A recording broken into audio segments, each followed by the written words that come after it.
The search for survivors is underway after a devastating earthquake hit western Haiti Saturday morning. Haiti's Civil Protection Service had already confirmed hundreds dead as of Saturday afternoon, but experts fear that number will climb much higher.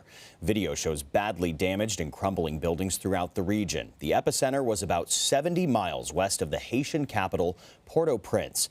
The nation's prime minister declared a one-month state of emergency. He also says he wants a better understanding of the extent of the damage before asking for international help. He tweeted the government is working quickly to make the necessary arrangements to help people affected by the earthquake. He also asked that all Haitians stay united in this time of need. Meanwhile, President Biden authorized a U.S. response team to support search and recovery efforts and damage assessment. In a White House statement, he said the United States remains a close and enduring friend to the people of Haiti, and we will be there in the aftermath of this tragedy. I want to bring in William Barnhart. He's a geophysicist with the U.S. Geological Survey in Golden, Colorado. William, thank you so much for joining us. We know that this was a relatively shallow earthquake. Can you first walk us through the mechanism of the quake itself? Yeah, so this earthquake, which occurred around 8:30 a.m. local time in Haiti, was a magnitude 7.2 earthquake. Now, that's important context because, as many people remember, in February of 2010, there was an absolutely devastating earthquake in a similar region that was a magnitude 7. So this earthquake today was about 2 times larger than that previous earthquake in 2010. Similar to that 2010 earthquake, it was shallow. So that means that the ground shaking from this earthquake would have been quite extreme, and that's being borne out by some of the images of damage that are coming out of Haiti. It occurred within the same fault system, likely, as that 2010 earthquake.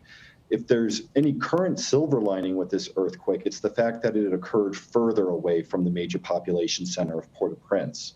Whereas in 2010, Port-au-Prince would have experienced extreme shaking. Today, it likely would have felt light to moderate shaking that would not have been nearly as destructive. Of course, there's other towns in the area, for example, Lakai, with a population of about 125,000 people, that was located very close to this earthquake and experienced very strong shaking as a result. Yeah, certainly a lot of densely populated areas in the surrounding, part of the country. The USGS issued a red alert after the quake. What does that mean in terms of potential damage and fatalities? So what a red alert means is it takes into account the projected number of fatalities, which is based on an estimate of the shaking, the ground shaking caused by the earthquake, and how many people were exposed to it. And the current projections sit right now that the expectation is that there could be 10,000 or more fatalities resulting from this earthquake, which is a remarkable number. There's also potential economic losses as well due to the destruction of infrastructure and other causes. And those currently have been revised a little bit down throughout the day, but they stand at a pretty stark number of 6 to 60% of Haiti's GDP. Yeah, those are some staggering numbers, hard to wrap your head around. Obviously, with any major earthquake, there's always the concern of aftershocks. Multiple aftershocks have already hit the region. How long do you expect those to continue? The aftershocks, so today, since that earthquake, there's been 4 aftershocks of magnitude 5 or greater, which are earthquakes that, if they occur close enough to damaged infrastructure, damaged buildings, or close enough to buildings that perhaps weren't damaged but are of the type of unreinforced masonry, can still do a lot of damage to those buildings. Those aftershocks will continue through the coming days and the coming weeks. They will, ideally, as they normally do, start to decrease in frequency with time and decrease in magnitude with time. But there will be aftershocks. There will continue to be aftershocks, and there will be aftershocks that people will feel in that region and could potentially cause continued damage to buildings. Now, the earthquake happened along the same fault zone rather, as the one that struck the country in 2010. Were you expecting another major earthquake?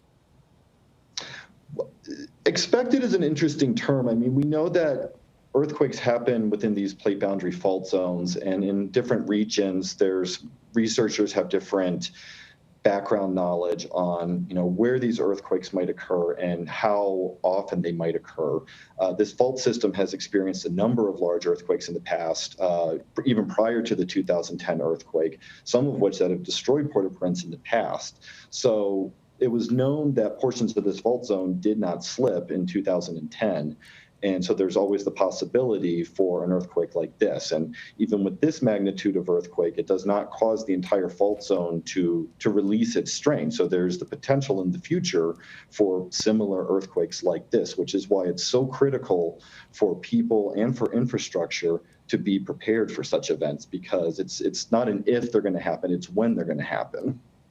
And over the course of the next days, weeks, months, there will be an outpouring of humanitarian support, search and rescue operations. What else will you be looking for as you continue to monitor this situation in the coming days? So the USGS will continue to try to, as we get more information available, continue to refine what we know about the extent of the earthquake itself, exactly where it ruptured. We will continue to monitor the aftershocks and report on their potential impacts, and continue to update some of the products that the USGS produces that give operational information about what those impacts are. And of course, if there's any larger earthquakes in the future, we will be there to respond to those and report on those as well. And then perhaps down the road, there will be more of a scientific response to this earthquake to try to better understand some of the long-term hazard in this region.